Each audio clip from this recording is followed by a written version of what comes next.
and make them amazing when you do it. Make sure that you're going through and putting a photo up. They've actually done research that say that people who use photos or videos are actually getting more traction. So what I've done of recent, and this is newer, is I've started using Canva and just finding interesting designs. The example that Elizabeth chose for this slide happens to be two of my more recent posts. One was a virtual comedy open mic night that I did. And I am not a professional comic, but I have used comedy as a way to learn more about business. And there's a lot of really weird parallels.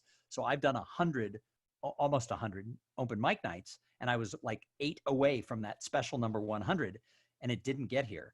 So I've started participating in some virtual open mics that are happening in Austin and around the country.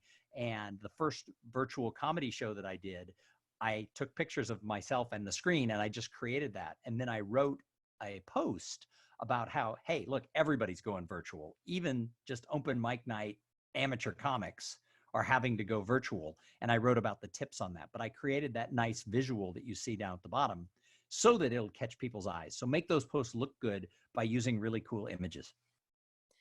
And I do believe that open mics and other public speaking places like Toastmasters will help you as well during the current Zoom environment, because a lot of people still have, hesitations about putting themselves out there on public speaking. Yeah, So that's a whole nother webinar that we can do about, one, public speaking in front of live people, because that is still considered one of the biggest fears people have. But number two, as we move into this virtual environment, a lot of people are really nervous about coming on video and actually having conversations with the screen.